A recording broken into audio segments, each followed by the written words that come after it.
Today on the Toolshed, we're going to talk about the cause and effect diagram. The cause and effect diagram, also known as a fishbone, is a tool you use in the analyze step of working on your problem. As a tool, it will help you and the team to explore all the potential causes of the problem, define the relationship between the causes and the effects, and verify with facts and data to draw conclusions. Let's jump in and get started building one. First, you need to check that you have what you will need to complete a cause and effect diagram. 1. A diverse team with know-how about the process. 2. A clear problem statement on what you want to improve. Next, visually represent the diagram so everyone can see it.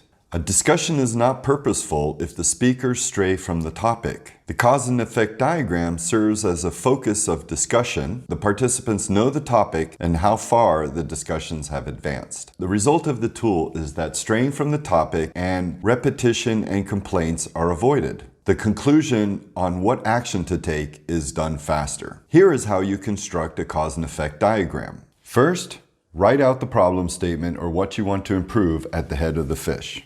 Next, with the team, brainstorm potential causes to the problem. You can aggregate the potential causes into main branches.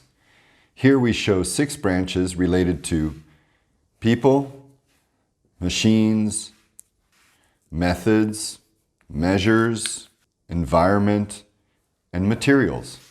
But you can make up your own with the team. Define the link and relationship of the potential causes using smaller branches, like this.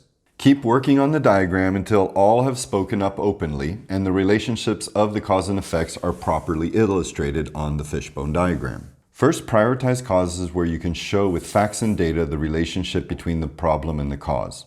Because of X, then Y happens. For example, because the valve gets stuck, the water pressure increases in the pipe. For these causes, we put a box around them, like this. When relationships between the effect and the causes are difficult to show with facts and data, but still definite that a relationship exists, the causal factor should be underlined, like this. And for causes with no proof that a certain cause is related to the problem, do not mark. The more causes that you put in boxes or underlined, the higher the knowledge of the people involved in the process. The aim is to get results, and knowing the relationship between cause and effect will lead to a quicker solution.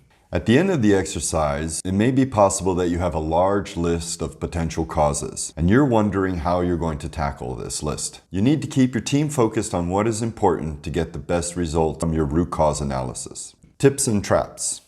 The diagram should be built in a structured way with everybody participating equally.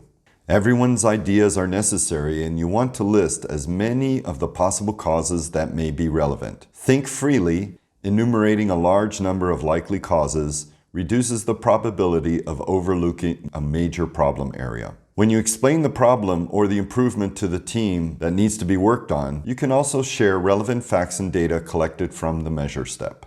Congratulations, you and your team have completed a cause and effect diagram, also known as the fishbone diagram. The first cause and effect diagram was developed by Dr. Kaoru Ishikawa in 1943 while explaining to engineers how various factors can be sorted and related in such a way. Over the years, this tool has been used to explore potential causes to the problem and helped identify and verify root causes. This has created better solutions for all the teams involved. Good luck in identifying and verifying the root causes to your problem with your team.